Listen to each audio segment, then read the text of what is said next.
तो आज शुरू करते हैं। आज हम पढ़ेंगे बहुपति विवाही एवं पशु पालक टोंडा जनजातियों के बारे में पढ़ेंगे। तो शुरू करते हैं ज़्यादा देर ना करते हुए। टोंडा जनजाति। टोंडा जनजाति ने विश्वव्यापी स्तर पर शोधकर्ताओं का बहुत ध्यान खींचा है।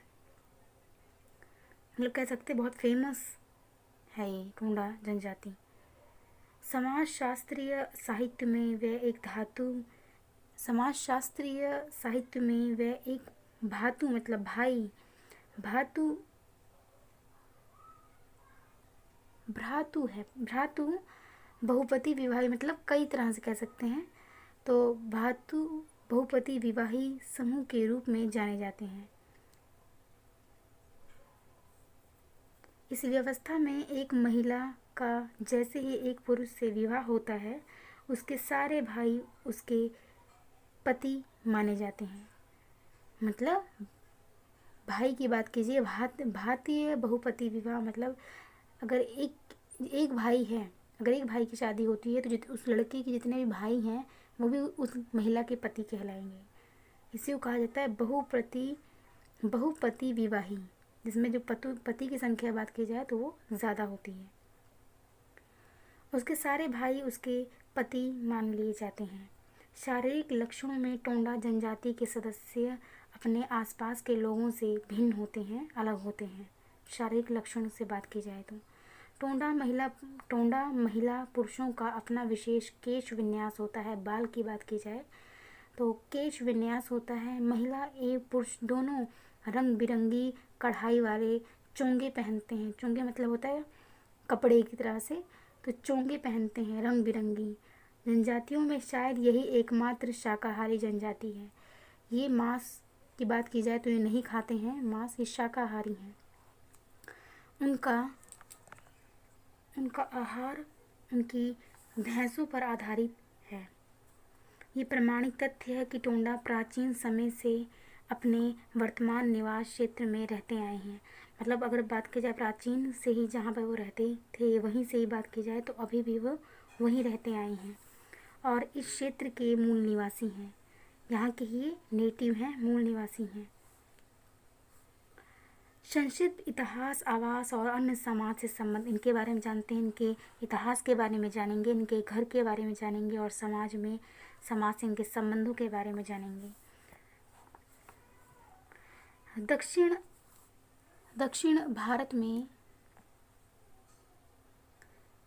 भारत में नीलगिरी की पहाड़ियों में टोंडा काफ़ी ऊंचाई पर रहते हैं। तो टोंडा जनजाति कहाँ पर रहते हैं? ये दक्षिण साउथ की तरफ भारत में नीलगिरी पहाड़ियाँ हैं, वहाँ पर टोंडा काफ़ी ऊंचाई पर रहते हैं। सैकड़ों वर्षों से टोंडा भैंसों को पालते आए हैं। ये भैंसों को पालते हैं। इस पहाड़ी क्षेत्र में कोटा जनजाति के लोग भी हैं जो मुख्यतः कृषक हैं, मतलब जो कृषि करते हैं तथा चमड़े का कार्य भी करते हैं। कोटा जनजाति में लोहार और कुम्हार भी पाए जाते हैं। कोटा जनजातियों में लोहार भी पाए जाते हैं और कुम्हार भी पाए जाते हैं। इसी क्षेत्र में कुरुम्बा और इरुला जनजाति भी है। और इसी क्षेत्र की बात की जाए तो इसी में इरुला और कुरुम्बा जनजातियाँ भी हैं जो जंगलों में रहती हैं और शिकार करती हैं। ये कुरुम्बा और इरुला की बात की जाए जनजातियाँ, ये जंगलों में रहती हैं, वहीं शिकार करती हैं। खाद्य पदार्थों का संकलन करती हैं, जो भी खाने पीने रिलेटेड चीज़ें होती हैं उसको इकट्ठा करती हैं और स्थानांतरित कृषि भी करती हैं। टोंडा और कोटा ऊंचाई पर रहते हैं। अगर बात की जाए टोंडा और कोटा की तो ये ऊंचाई पर रहते हैं, ऊंचे स्थान पर रहते हैं। पर इरुला और कुरुम्बा जो क्या करते हैं, शिकार करते हैं, जो जंगलों में रहते हैं, ये क्या करते हैं, इरुला और कुरुम्बा नीचे ढलानों में रहते हैं क्योंकि ये शिकार करते हैं। तो आप इससे अंदाज़ा लगा सकते हैं कि ये नीचे ढलानों में रहते हैं।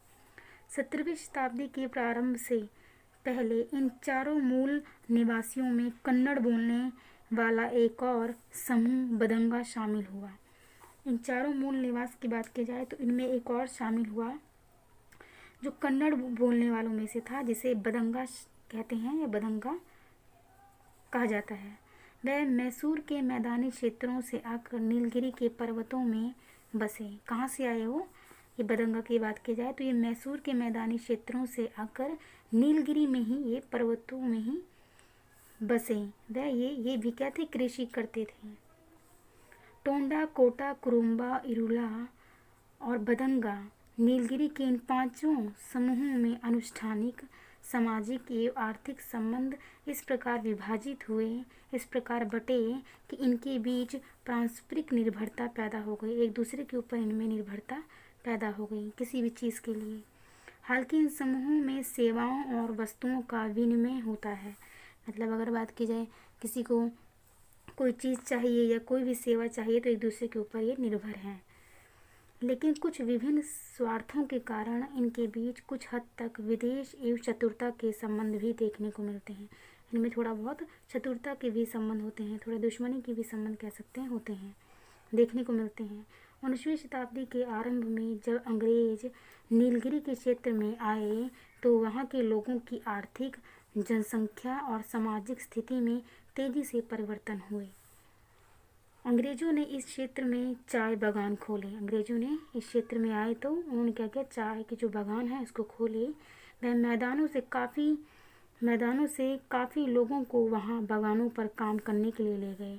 अब मैदान में जो रहते थे उनको ले गए काम करवाने के लिए बागानों में। फलतः बाजारी मोल भाव भी इस क्षेत्र में आ गया। अब बाजार के मोल भाव जो थे वो भी क्षेत्र में आ गए। नीलगिरी के मूल निवासियों पर इन बातों पर काफ़ी प्रभाव पड़ा। जो नीलगिरी के मूल निवासी थे अगर बात की जाए उन पर काफ़ी प्रभाव पड़ा, जब उन्हें ज़बरदस्ती कह सकते हैं बागानों में काम करना पड़ा। उनके परंपरात्मक जो बंधन थे वो टूटने लगे। जो पहले उनकी कार्य करने की जो वो थी वो धीरे धीरे ख़त्म होती गई, क्योंकि कहीं ना कहीं उन्हें अपना समय बागानों पर देने पड़ा। इस तरह अंग्रेजों ने कहीं ना कहीं उन पर भी अपना अधिकार जताने लगे। आगे बढ़ते हैं। टोंडा लोगों की पारंपरिक आबादी, टोंडा लोगों की परंपरात्मक आबादी बहुत अनोखी होती है। इसमें घर ढोल के आकार के होते हैं। इनका जो घर होता है वो ढोल के आकार का होता है और साथ में गौशालाएं भी होती हैं। इसमें गौ को रखा जाता है। ये अपनी दुर्गशालाओं को मंदिर के सामान मानते हैं। जहाँ गाय रहती हैं, जहाँ दूध निकाला जाता है तो वो मंदिर के सामान ही मानते हैं दुर्गशालाओं को। इनके जीवन की धुरी भैंसों की देखरेख व उनका दोहन करना है। ये इनका अगर एक बात कहूँ मैं तो इनकी निर्भरता की बात करूँ तो उनकी पूरी स्टार्टिंग पॉइंट इनकी भैंसों की देखरेख, इन्हीं से इनका जीवन एक तरह से चलता है। ये अपनी दुर्गशालाओं और भैंसों को बहुत पवित्र मानते हैं। दुर्गशालाओं और भैंसों को ये बहुत पवित्र मानते हैं। इनकी सामाजिक संरचना का सबसे महत्वपूर्ण लक्षण इनका पवित्रता और लौकिकता में फर्क करना है। उनके लिए भैंसों, दुग्धशालाएं और पंडित के बीच भिन्न भिन्न मात्रा में पवित्रता होती है। टोंडा उनके बीच पवित्रता की यथोचित मात्रा बनाए रखने का प्रयास करते रहते हैं। मतलब कह सकते हैं इनके लिए, जैसे भैंसों और अगर बात की जाए पंडितों में, तो इनमें थोड़ा डिफरेंस मानते हैं। ये पवित्रता के अगर बात की जाए तो भैंसों को अलग पवित्रता की नज़र से देखते हैं और अगर पंडितों की बात की जाए तो उन्हें अलग दृष्टिकोण से देखते हैं, अलग नज़रिए से देखते हैं। तो टोंडा उनके बीच पवित्रता की यथोचित मात्रा बनाए रखने का प्रयास करते रहते हैं। इनकी आबादी में भी पवित्रता से लौकिकता और शुद्धता से अशुद्धता में पृथकता वाले अंतर्निहित सिद्धांत झलकते हैं।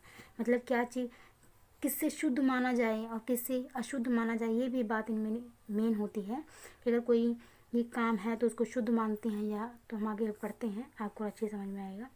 घरेलू क्षेत्र में इनकी दुर्गशाला और भैंस के बाड़े एकदम अलग अलग होते हैं। टोंडा परंपराओं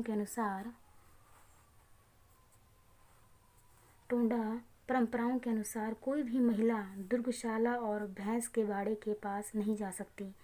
तो देखिए, अशुद्धता की मैं बात करूं तो यही है कि टोंडा परंपराओं के अनुसार कोई भी जो महिला है वो दुर्गशाला और भैंस के बाड़े के पास नहीं जा सकती।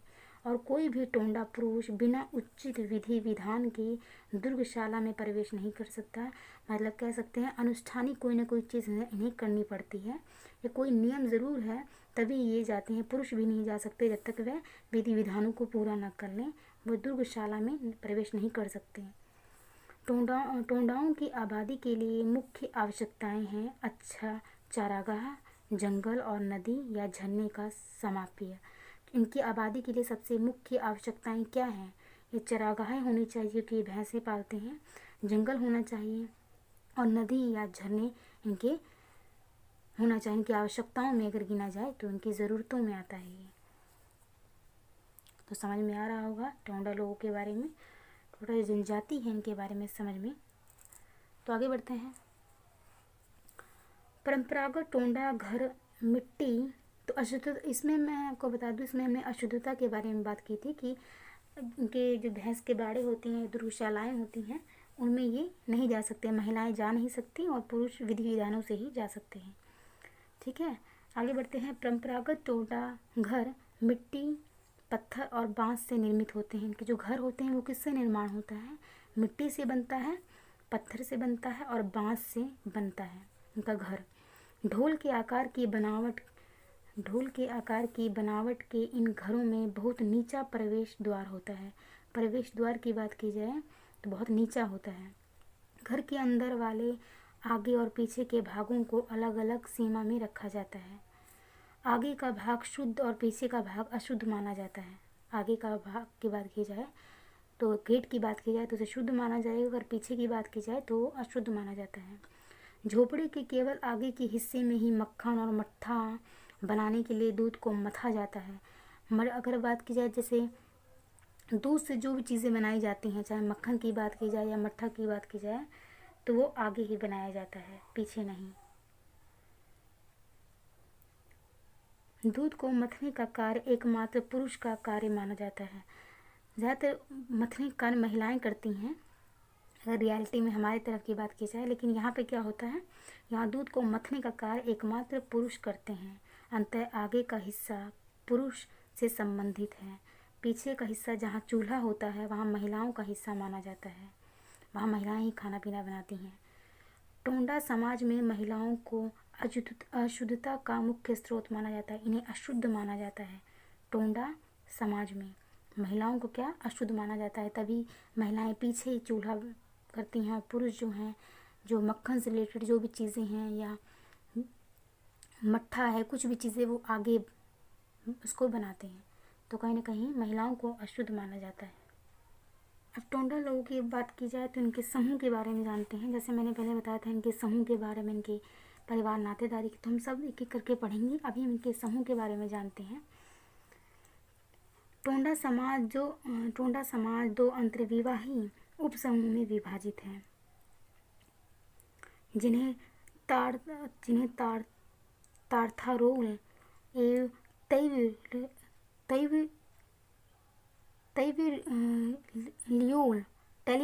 टेलीवियोल कहा जाता है। हिंदी में थोड़ा अजीब लिखा हुआ है। असल में ये जो सेंटेंसेस हैं ये कह सकते हैं इंग्लिश में ठीक से समझा जा सकता है, लेकिन हिंदी में थोड़ा समय लगता है। कहा जाता है इन दोनों उपसमूहों में एक महत्वपूर्ण विरोधाभास देखने को मिलता है। ये दोनों क्या है?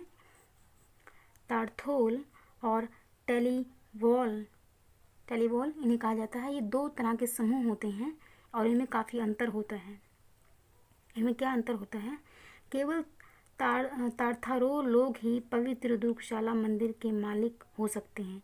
यही लोग जो हैं तार्था लोग, यही मंदिर के या दुर्गशालाओं के, पवित्र दुर्गशाला मंदिर के मालिक हो सकते हैं। और केवल अगर बात की जाए तैवलियोल लोग, तो तैवलियोल लोगों की, तो तैवलियोल जो लोग होते हैं उन मंदिरों के पुजारी हो सकते हैं। ये तैवलियोल जो होते हैं ये मंदिर के पुजारी हो सकते हैं, जबकि तार्थारोल की लोग ये बात की जाए तो ये मालिक होते हैं मंदिरों के या दुर्गशालाओं के मालिक होते हैं। जबकि ये तैवलियोल लोग की बात की जाए तो ये उन मंदिरों के पुजारी हो सकते हैं। अंततः तार्थारोल अपने आप को तैवलियोल से उच्च मानते हैं। ये जो तार्थारोल हैं ये अपने आप को इनसे ऊंचा मानते हैं। कोई भी त्रिवलोल महिला तारथारोल बस्ती में नहीं जा सकती है। कोई भी ये जो नीचे, अगर मैं ऊंच नीच मैं आपको बता दूंगी, क्योंकि थोड़ा सेंटेंस में बोलने में बार बार ज़बान थोड़ी वो होती है, तो मैं इसको जो त्रिवोल है मैं इसको नीचा बोलूँगी, और जो तारथोल है जो क्या होते हैं दुर्गशालाओं के मालिक होते हैं, इन्हें मैं ऊंचा बोलूँगी। तो कोई भी जो नीची महिला है तो ऊंची बस्ती में नहीं जा सकती, लेकिन जो ऊंची महिला है, जो कह सकते हैं तारथलो ऊंची महिला जिन्हें उच्च माना जाता है, ऊंची महिला के लिए ऐसा कोई निषेध नहीं है। ऊंची महिला किसी भी बस्ती में जा सकती है। लेकिन नीचे की बात की जाए तो कोई नीची महिला, या कह सकते हैं तेवलोल महिला, जिन्हें दर अगर बात की जाए कि इनमें पुंजारी हो सकते हैं, ये तारथरोल में नहीं जा सकते, ये ऊंचे उसमें नहीं जा सकते हैं समूह में। दोनों टोंडा उपसमूह बहुत से अंतर्विवाहिक कुलों में विभाजित होते हैं। अब इनके विवाह की बात की जाए तो ये भी, इसमें भी डिफरेंस पाया जाता है, जिन्हें मोड़ कहा जाता है। आजकल तारथरोल जिसे ऊंचा कहा जाता है, ऊंचा समूह माना जाता है, आजकल तारथरोल में ऐसे 10 कुल हैं, और अगर बात की जाए नीचे समूह की तो इसमें केवल 5 समूह हैं। इन कुलों में भी स्त्रीकरण पाया जाता है, मतलब एक स्टेप बाय स्टेप कह सकते हैं स्त्रीकरण पाया जाता है, एक अंतर होता है इनमें भी। तो क्या है इनमें, विवाह से महिला पति के कुल का हिस्सा हो जाती है। जब विवाह हो जाता है तो महिला क्या होती है, पति के कुल का हिस्सा हो जाती है। टोंडा समाजों में अनुष्ठानिक कारणों से बाल्य विवाह होते हैं। अनुष्ठानिक कारणों से ही बाल्य विवाह होते हैं, बचपन में ही विवाह किए जाते हैं। अंततः शैशव अवस्था में ही कन्या पति के कुल का हिस्सा बन जाती है। लड़की युवा अवस्था तक अपने माता पिता के घर में रहती है, लेकिन वह अपने पति के कुल की सदस्य मानी जाती है। अगर उसकी मृत्यु हो जाती है तो उसका अंतिम संस्कार उसके पति के घर वाले ही संपन्न करते हैं। उसका पिता ये कार्य संपन्न नहीं करता है। अगर उसके पति की अगर मर जाता है तो जो भी अनुष्ठान है उसके घर वाले ही करते हैं, लड़के के घर वाले ही करते हैं। उसमें जो लड़की के घर वाले होते हैं उनकी कोई भूमिका नहीं होती है। तो आगे बढ़ते हैं कि परिवार के बारे में जानेंगे और नातेदार और विवाह के बारे में जानेंगे। टोंडा सामाजिक संरचना की सबसे छोटी इकाई परिवार है। एक झोपड़ी में रहने वाले लोग साधारणतः पति पत्नी और अविवाहित बच्चे होते हैं, मतलब बच्चे होते हैं जिनकी शादी नहीं हुई होती। ये एक झोपड़ी में कह सकते हैं रहते हैं, और वह एक परिवार का निर्माण करते हैं। इसमें पुरुष के विधवा या विधुर माता पिता और कभी कभी उस विवाहित पुत्र को शामिल किया जाता है। मतलब कह सकते हैं अगर माता पिता हैं उस परिवार से, पति पत्नी बच्चे हैं, तो अगर पति की माता हैं तो वो भी रहते हैं, भाई बहन हैं वो भी रहते हैं। जो अपना स्वयं का घर नहीं बना सकते, जो अपना स्वयं घर नहीं बनाते, उसी में ही रहते हैं सब मिलकर। प्राचीन काल में टोंडा घरेलू इकाई में बहुपति विवाही परिवार होते थे। प्राचीन काल में जिसमें 2 या 2 से अधिक भाई एक ही महिला से विवाह कर बच्चों के साथ रहते थे। क्या कहा गया है इसमें, 2 या 2 से अधिक भाई एक ही महिला से विवाह करके बच्चों के साथ रहते थे। हालांकि अब इनकी बहुपति विवाह व्यवस्था क्षीण हो गई है, खत्म हो गई है। अभी भी एक विवाहित महिला या पुरुष दूसरे उपसमूह के व्यक्ति के साथ यौन साथी रख सकते हैं। मतलब अभी भी अगर की बात की जाए तो यौन संबंध रख सकते हैं किसी दूसरे उपसमूह के साथ, व्यक्ति के साथ। ऐसे साथी विशेषकर दूसरे साथी की मृत्यु के समय कुछ अनुष्ठान संपन्न करते हैं। और जो ऐसे साथी होते हैं ये क्या होता है, विशेषकर दूसरे जो साथी की मृत्यु के समय कुछ अनुष्ठान संपन्न करते हैं। कोई भी रीति रिवाज से रिलेटेड जो भी अनुष्ठान होता है उसको ये पूरा करते हैं। टोंडा समाज में जैविक पितृत्व का बहुत महत्व नहीं होता। मतलब बात की जाए पिता की तो वहाँ ज़्यादा महत्व नहीं होता है। सामाजिक पितृत्व के लिए महिला की गर्भावस्था के 7वें महीने में ही पुरुष के द्वारा धनुष तीर अनुष्ठान किया जाता है। पुरुष के द्वारा जब बच्चा 7 महीने का ही होता है तो पुरुष को एक अनुष्ठान करना होता है जिसे धनुष तीर अनुष्ठान कहा जाता है। उसके बाद और वह करता है, उसके बाद उस महिला से उत्पन्न बच्चों का पिता ये अनुष्ठान करने वाला पुरुष ही कहलाता है। जो अनुष्ठान करता है वो ही उस बच्चे का पिता कहलाता है। जब तक कि कोई और पुरुष धनुष तीर अनुष्ठान नहीं कर देता, जो कि साधारणतः दूसरा भाई ही होता है। दूसरा भाई अगर की बात की जाए तो अगर धनुष तीर अनुष्ठान नहीं कर देता, अगली बार किए गए अनुष्ठान के बाद पैदा हुए बच्चे उसके भाई के बच्चे कहलाते हैं। मतलब कह सकते हैं जिसके बच्चे होते हैं वही धनुष तीर अनुष्ठान करता है, दूसरा नहीं करता है। जिसके बच्चे होंगे वही करेगा। तो मतलब कह सकते हैं कि एक महिला के 2-4 ये कह सकते हैं पति होते हैं, तो जो भी उस बच्चे के पिता होते हैं वही वो अनुष्ठान करता है। धनुष तीर एक अनुष्ठान होता है, इसको वो करते हैं, पुरुष द्वारा किया जाता है और जो वो करता है वही उस बच्चे का पिता कहलाता है। आगे बढ़ते हैं। माता की बहन और पिता के भाई को भी माता पिता के समान माना जाता है। माता की बहन की बात की जाए जिसे मौसी कहते हैं, और पिता के भाई को भी माता पिता के समान ही माना जाता है। माता पिता के प्रति आदर और नम्रता का व्यवहार किया जाता है।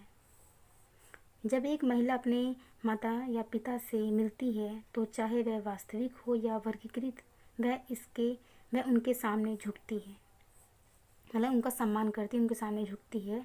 इससे एकदम भिन्न है माता का भाई और पिता की बहन। माता का अगर बात की जाए, जैसे मामा कह सकते हैं, माता का भाई और पिता की बहन, इन नातेदारों के प्रति टोंडा महिला पुरुष का व्यवहार उतना नियंत्रित नहीं होता है, उतना कंट्रोल की बात की जाए तो नहीं होता है। अपने मामा और बुआ को उसी नाम से बुलाया जाता है जिससे कि सास ससुर को बुलाया जाता है। तो मामा को और बुआ को उसी नाम से पुकारा जाता है, उसी नाम से बुलाया जाता है जिससे सास और ससुर को बुलाया जाता है। टोंडा में ममेरे और फुफेरे, मामा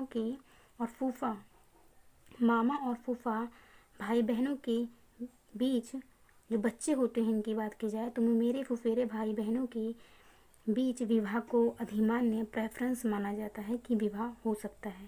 जैसे मामा के बच्चे और फूफा के बच्चे, तो इनमें विवाह संपन्न किया जा सकता है। टोंडा विवाह की बात की जाए तो इनमें ये प्रेफरेंस माना जाता है। विवाह के लिए लड़के के माता पिता योग्य लड़की ढूंढते हैं। विवाह के लिए जैसे आमतौर पर सभी जगह ऐसे ही होता है, विवाह के लिए लड़के के माता पिता योग्य लड़की ढूंढते हैं। मामा या बुआ की लड़की को प्राथमिकता दी जाती है कि मामा और बुआ की लड़की को प्राथमिकता दी जाती है। पसंद करने के बाद लड़के के माता पिता समाज के महिला पुरुषों के इकट्ठा होने के पहले एक दिन तय कर लड़की के लिए उपहार लेकर आते हैं। सब तय हो जाता है, उसके बाद उपहार लेकर आते हैं लड़की के लिए।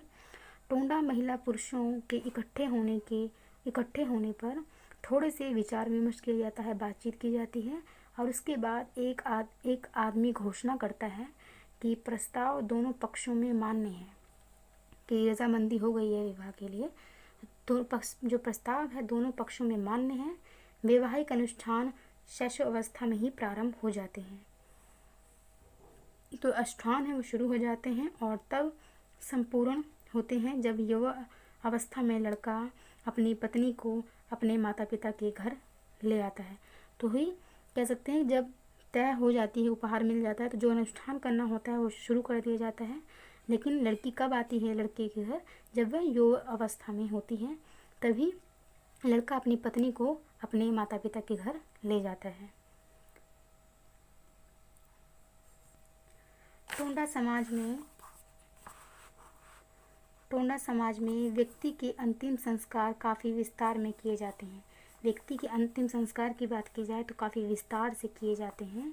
इन संस्कारों के माध्यम से जटिल अंतर्व्यक्तित्व एवं अंतरीय समूह संबंध स्पष्ट होते हैं। साथ ही टोंडा दुर्गशालाओं का संगठन भी अंतिम संस्कारों को संपन्न करने में विशेष भूमिका निभाता है। अगर इनकी बात की जाए भूमिका, निभाता है। जब एक टोंडा की मृत्यु होने वाली होती है तो उसके सारे रिश्तेदार इकट्ठे हो जाते हैं। मृत्यु के बाद शव को धोकर नए चोंगे में लपेटा जाता है, मतलब नया कपड़ा पहनाया जाता है। उसको नहला धुलाकर की बात की जाए तो उसको नया कपड़ा लपेटा जाता है। अंतिम संस्कार के लिए एक दिन निश्चित किया जाता है कि हाँ, इस दिन अंतिम संस्कार कर दिया जाएगा। इस समय सारे रिश्तेदार दिवंगत व्यक्ति के प्रति अपना सम्मान प्रकट करते हैं। जो मर चुका व्यक्ति है उसके प्रति अपना सम्मान प्रकट करते हैं और अंतिम संस्कार के लिए एक दिन पहले दूसरे उपसमूह के लोग चिता के लिए लकड़ियाँ लाते हैं, जो दूसरे समूह के होते हैं। अर्थी भी दूसरे उपसमूह के लोग ही तैयार करते हैं, दूसरे उपसमूह के जो लोग होते हैं वही तैयार करते हैं। अंतिम संस्कार में मादा पशु की बलि दी जाती है। मादा फीमेल की बात की जाए तो मादा पशु की बलि दी जाती है। अगर मरने वाला पुरुष है तो मंदिर की और घरेलू दोनों तरफ की भैंसों की बलि दी जाती है। मंदिर की और घरेलू दोनों तरफ की भैंसों की बलि दी जाती है। अगर मृतक महिला है तो केवल घरेलू भैंसों की ही बलि दी जाती है। प्रथा अनुसार ये निश्चित होता है कि बलि दी जाने वाली भैंसें किस किस्म की होंगी। ये भी डिसाइड किया जाता है कि जो भैंसें हैं वह किस किस्म की होंगी, और ये भी कि उन्हें कौन देगा, ये भी डिसाइड किया जाता है। मृत आत्मा के दामाद को एक भैंस अवश्य देनी होती है। जो मृत आत्मा कह सकते हैं उसके दामाद को एक भैंस अवश्य देनी होती है। नियम के अनुसार उस भैंस को वह व्यक्ति लाएगा जिसकी पत्नी मृत आत्मा के कुल की होगी, अथवा जिसने मृत आत्मा के कुल की महिला से विवाह किया हो, वही भैंस की बात कहेंगे तो वही लेकर आएगा। अन्य भैंसें मृत आत्मा के कुल की होती हैं। अगर अन्य भैंस की बात की जाए तो वो जो परिवार होता है उस कुल से ही होती हैं। बलि के लिए दी भैंसों में से एक भैंस दिवंगत आत्मा के अपने घर से दी जाती है। तो मतलब कह सकते हैं बलि के लिए जो भैंसों को कह सकते हैं उनकी जो बलि दी जाती है, तो जो व्यक्ति है उसके घर से एक भैंस की बलि दी जाती है। और दूसरी भैंस की बलि की बात की जाए तो वो जो उपसमूह होता है, जो लकड़ियाँ इकट्ठे काम करता है, उपसमूह में उसके साथी के घर से दी जाती है। मतलब एक तो उसके घर से दी जाती है जिसकी मृत्यु हुई है, और दूसरा उपसमूह की बात की जाए तो उसके घर से दी जाती है। लेकिन आजकल बलि दी जाने वाली भैंसों की गिनती पर पाबंदी लगा दी गई है, कि किसी भी जीव की हत्या नहीं की जाएगी। ये बहुत अच्छी बात है, और अभी भी कहीं ना कहीं ऐसा होता है, बेचारे बेजुबानों को मार दिया जाता है। आगे बढ़ते हैं। मृत्यु व अंतिम संस्कार के बीच के समय में दूसरे उपसमूह के लोग दिवंगत व्यक्ति के सम्मान में नाचते और गाते हैं। जो व्यक्ति है जो मर चुका है, कह सकते हैं उसके सम्मान में नाचते और गाते हैं। अंत में अन्य उपसमूह के सदस्य बलि दी जाने वाली भैंस को पकड़कर बलि के लिए लाते हैं। दुर्गशाला की भैंस की बलि दुर्गशाला का प्रमुख ग्वाला देता है। दुर्गशाला की भैंस की बलि दुर्गशाला का प्रमुख ग्वाला ही देता है। दूसरी भैंसें यथोचित श्रेणी के व्यक्तियों द्वारा बलि में चढ़ाई जाती है। पहले दूसरी भैंसों की बात की जाए तो वो व्यक्तियों द्वारा चढ़ाई जाती है, लेकिन अगर बात की जाए दुर्गशाला की तो वो कह सकते हैं जो दुर्गशाला होती है, जो उसमें से भैंस होती है, उसको वहाँ का ग्वाला ही बलि देता है। तो समझ में आया होगा यहाँ तक।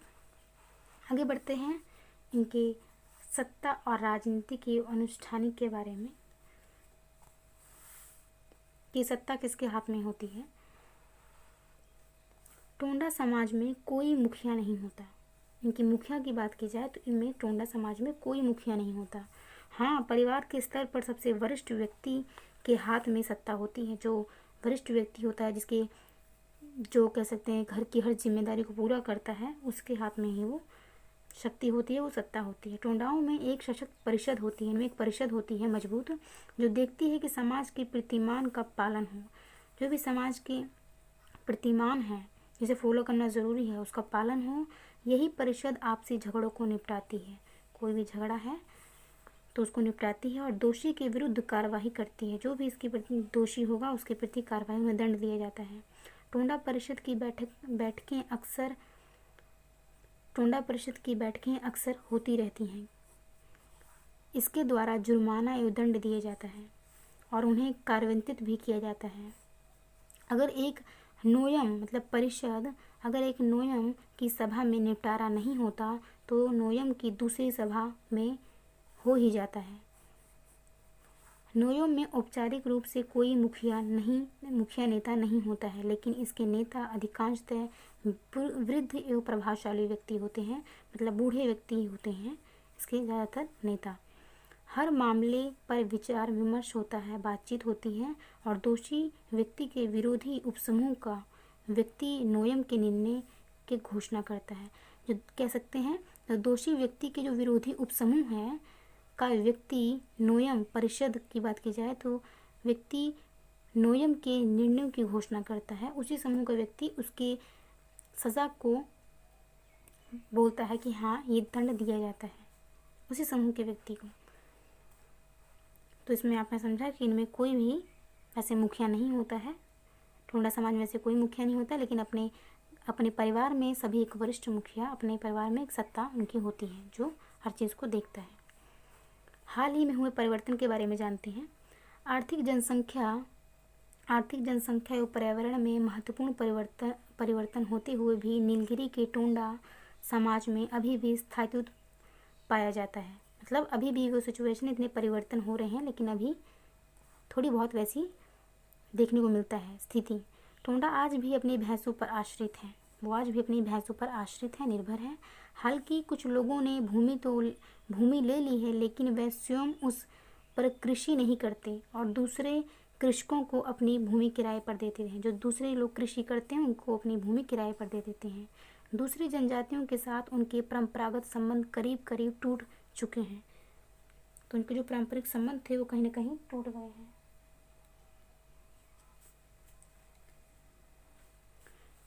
इनके समूह की अंतर्विवाही प्रकृति हालांकि अभी मौजूद है। जो विवाह की बात की जाए तो अभी भी कहीं ना कहीं मौजूद है, लेकिन युवा सुधारवादी टोंडा इन्हें चुनौती दे रहे हैं। मतलब कह सकते हैं युवाओं का एक समूह है जो इसको नहीं मानता, वो चुनौती दे रहे हैं। वे भैंसों की बलि को रोकने का प्रयास भी कर रहे हैं। इसी तरह सुधारवादी अपने समाज में प्रचलित बाल विवाह को रोकना चाहते हैं कि बाल विवाह नहीं होना चाहिए, वो इसका भी प्रयास कर रहे हैं युवा सुधारवादी। लेकिन वह पूर्णतः सफल नहीं हुए हैं, अभी वो सफल नहीं हुए हैं, क्योंकि अभी भी बड़ी संख्या में बाल विवाह होते हैं। उनकी परिषद नोयम अभी भी शक्तिशाली है। उनकी परिषद की बात की जाए नोयम, वो अभी भी शक्तिशाली है, जो समुदाय की परंपराओं को जीवित रखते हैं। जो भी समुदाय की परंपराएं हैं उसको जीवित रखने का काम उनकी परिषद अभी भी करती है। जो भी दंड योग्य होता है उसे दंड भी देती है और अपराधी को दंड देती है। तो आप सबने ये देखा और सुना। तो इसमें हमने टोंडा लोगों के बारे में बातचीत की।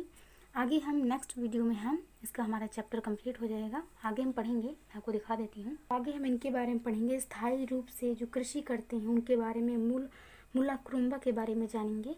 उसके बाद ये चैप्टर हमारा कंप्लीट हो जाएगा, फिर हम नेक्स्ट करेंगे। तो आज के लिए इतना ही रखते हैं। Thank you so much.